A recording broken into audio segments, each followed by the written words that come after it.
Hello there everyone, I'm Benny, and this is the Fuyu Manatee channel. Let's get started. Fuyu Manatee! So recently, I had a couple of problems, let's say. I felt like I'm behind on what's happening around me. I feel like I don't keep up to date per se.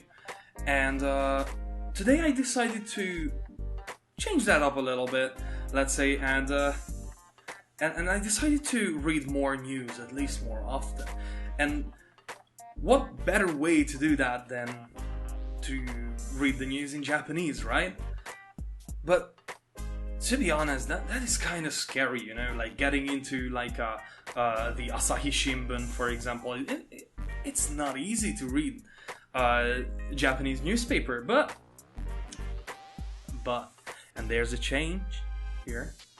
There's a change here. I got a good app. I got a good app going right now. Actually, my editor recommended this app to me because he felt like it's a good way to learn the language, not to keep up with the world. But I decided why not do both of them at the same time, right? Let's discover the app and let's get into the news in Japanese, and that's gonna be today's episode. So let's get started with it. So here we have the app, and it's quite fluid, I would say. It's quite good working. It doesn't really... No, my hands don't work with it. I don't know. I have weird hands. So at the bottom section you can actually choose what level of reading you want to go through, and well, that's basically just easy and difficult. And there's not really a huge difference between them when you look at it, but when you get into it, it's quite hard. And it's actually, if we switch back here real quickly, it's actually pretty good because if you look at it, there's like all this rainbow stuff at the bottom of like each things, like each article, right? So that basically signifies how many of like the difficulty. It basically says how many words are there from each level of difficulty. Blue meaning N5, green N4, so mustard yellow is N3, orange is N2, and red is N1. So you can tell that in all of these there's like N1 level stuff. So you can't really go through any articles without heavier words. So that's a little bit of a problem, but it's understandable. You can't really write an article without heavier words, and that's actually going to help you out as well on your journey towards N1. And I think that's quite a good deal. And the difficulty is kind of changing, but it's more like how, as far as I could tell, it's more like the actual composition and the topic that's heavier. Like if you look here, it's like really easy topics like Trump and Putin having... never mind. I'll take it. Yeah, both of them are actually quite hard topics. I can't even decipher the first. So because I felt like it's gonna be quite hard to just get into one, I checked the actual articles that I'd like to go through today, and I saved up two, one from easy and one from difficult. The easy one would be about this mosaic that they found in Rome the other day, and the harder one that I saved up would be about a really peculiar anime that I quite like. I never heard the title because it's quite funny according to Tozai, which is Onimetsu no Ha. I'm having Thanos flashbacks. Other than these, there is actually a dictionary in there, which works actually quite well, surprisingly. So I did a check. If you like search kanji, for example, and you go for the word, it will like, first off, you'll get the actual word and the meanings and the reading as well.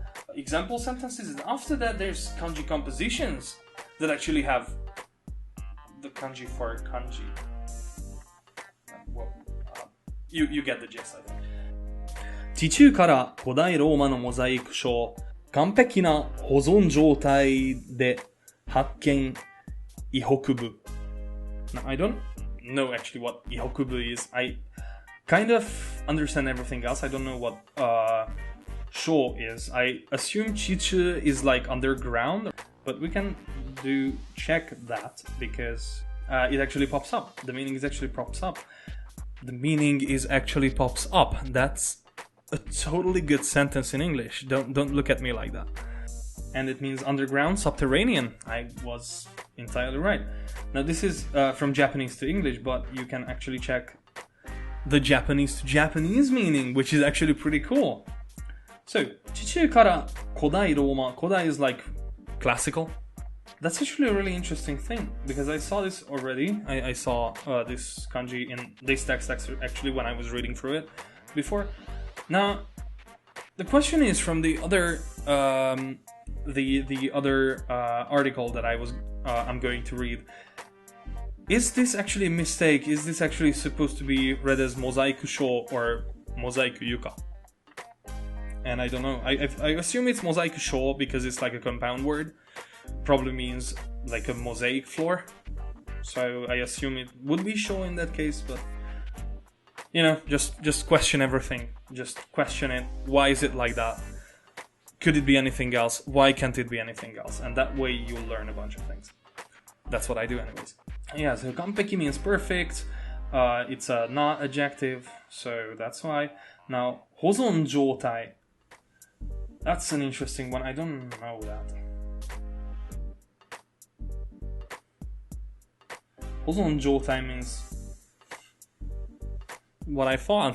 It's condition. Like, I know that 状態 is something like condition. So I assume that 保存状態 would be something different, but I guess it's like a like 完璧な保存状態 means like perfectly preserved. I'm sorry about that. So I assume it means perfectly preserved. So without any without any scratches on it or whatever, like just not missing anything from it. Essentially is what I mean to say. Yeah, so hakken means found. So like not found, but like a find. Discovery. Yeah, I couldn't remember that word. Couldn't remember one of the most basic words in English. Discovery. I'm so good. Yeah, so hakken is discovery, and now ihokubu, I actually don't know what that is. It might be like the group of people who found it. Oh no! Oh, I'm so stupid. Of course! I forgot that I is actually like the kanji for Italy in itself. Okay, so ihoku means like northern Italy, and bu is like a part. So ihokubu is like in northern Italy, I guess, or like maybe it means like northern Italy by itself. I don't know. I don't entirely trust every single dictionary that's out there. So it might mean that, it might not. I don't know. So what it says is northern Italy. So I assume that it means that it was found in northern Italy. Duh, thank you. It's from Rome. Now the question is, does Kodai Roma mean ancient Rome, as in like the Roman Empire, or Rome as in the city? That's always a good question. イタリア北部でこのほど考古学者らが美しいモザイクで飾られた古代ローマの邸宅ヴィラの床を発見しました。イタリア北部でこのほど。So around here in northern Italy, or nowadays maybe. I don't know if このほど has like a specific meaning to it. So let's see. Yeah, nowadays, recently. Good to know. I didn't know that it means actually recently. I never heard that together before. 考古学者, if you never watched One Piece, means archaeologist, but let's just double check it. Yeah, archaeologist, and I'm interested in the ra at the end because that just, yeah, I mean it's plural, but it's like so out of the place. I know this is a BBC article. No, CNN, sorry, it's a CNN article, so it might have been like a weird translation for this app specifically. I don't know. That is like the weirdest thing. It's generally thought to be like the more disrespectful plural. So it is actually kind of weird for me that the plural is like da. I don't know why. I think kokugakusha tachi would be like, or kokugakusha gata or something like that would be more suitable for a newspaper. I don't know. I literally don't know why that is. I'm gonna look into it later. So this is kind of interesting. I don't know what kazarareta means, or kazareru, or kazaru? Probably kazaru. Is it not gonna give me the actual word? Because I think mosaiku de kazarareta. Okay, because I thought that this was about what the archaeologists found, but well, anyways, I was confused about the word itself. So mosaiku de kazarareta means like decorated by mosaics. Kodai Roma no teitaku, according to this, means villa, so I guess teitaku means some sort of residence. Let's check this way. If you click on the actual highlighted words, then it will bring you to the dictionary. So teitaku means mansion, I guess, yeah. And villas are, if you don't know about like ancient Rome, they lived in these sort of villas. Like imagine a huge house, but like most of it is open, and that's kind of what they lived in. If you haven't been to Italy or haven't learned about it, so that's the sort of thing that they lived in, and most of them were like either painted or had a bunch of mosaics in it, and this is just one of them. Paintings like kind of dissolved over time, and mosaics stayed so we can see them. So yuka, as we already know, means floor. This part of the sentence says until o from Utsushi is like a so what they found was an ancient Roman villa's floor that was decorated by a beautiful mosaic. Yeah, good sentences, I love them. を発見しました。So they found it. 地中に長い年月埋もれていたものですが、保存状態は際立って良好だということです。It was buried underground for a really long time.